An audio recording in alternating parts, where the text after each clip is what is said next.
আসসালামু আলাইকুম ভিউয়ার্স, কেমন আছেন আপনারা সবাই? আশা করি অনেক ভালো আছেন। আলহামদুলিল্লাহ আমি অনেক ভালো আছি। আজকে আমি যে মাছটাতে হাত দিয়ে আছি, এই মাছটা দেখে অনেকেই চিনতে পারবেন।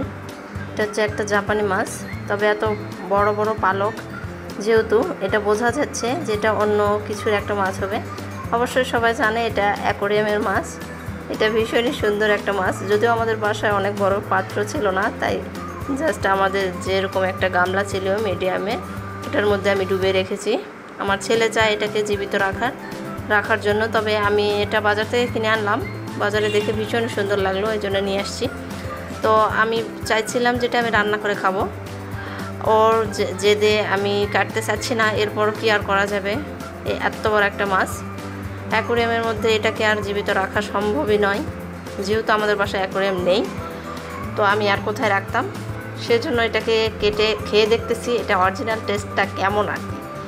এটাকে আমি আজকে রান্না করব। এটা হচ্ছে একদম ঝোল হবে এটা আর কি। এটাই আজকে আমাদের দুপুরের লাঞ্চ।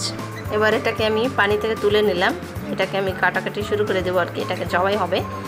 এটা নাড়তে আমার ভীষণই সুন্দর লাগছিল, যেহেতু এটা আমার অনেক দিনের ইচ্ছে ছিল হাত দিয়ে অ্যাকোরিয়ামের মাছটা দেখবো আর কি। অরিজিনালি যে কখনো দেখা হবে এটা তো আমি ভাবিনি। হাত দিতে পারতেছি, অনেক বড় হয়েছে, পালকগুলো অনেক সুন্দর কিউট, দেখেন যে জ্যান্ত আছে। এর ফাঁকে আমি পরিষ্কার করে ফেললাম, অলরেডি পিস পিস হয়ে গিয়েছে, ভেতরে ডিম পেয়েছি, কয়েক টুকরো করেছি আমি আর কি। এখান থেকে আমি কয়েক পিস রান্না করব, একদম টাটকা। এটার তো অনেক টেস্ট আমি বুঝতে পারতেছি, একদম পিওর, পুকুরের নোংরা আবর্জনা না খেয়ে আর কি বেঁচে থাকা ইয়েটা আর কি। এটা আমি তেলানি দিয়ে রান্নাটা করে নেব আর কি। পেঁয়াজ দিয়ে দিলাম, পেঁয়াজটাকে ভেজে নিচ্ছি। এভাবেই আমি এটাকে টমেটো দিয়ে আমি রান্না করব। এটা আমার আসলে ভীষণ পছন্দ। আমার হাজব্যান্ড এভাবে মাছের ঝোল পছন্দ করে, যদিও উনি টাটকা খেতে পছন্দ করেন। এটাতে আমি এক এক করে সব রকম মশলা দিয়ে দেবো আর কি, যেভাবে সচরাচর সবাই মাছের ঝোলটা করে, পাতলা মাছের ঝোল আর কি, পাতলা ঝোল যাকে বলে, এটাই আমি আজকে করব। তবে ভীষণই খারাপ লাগছিল, আমার ছেলে জানে না আমি মাছটাকে জবাই অলরেডি করে ফেলেছি।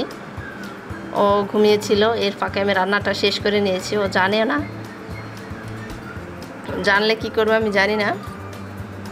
সবটা দেওয়া কমপ্লিট হয়ে গিয়েছে, অলরেডি আমি বলক চলে এসেছে। আমি অফ ক্যামেরায় সব রান্নাটা শেষ করে নিলাম আর কি, টমেটো দিয়ে।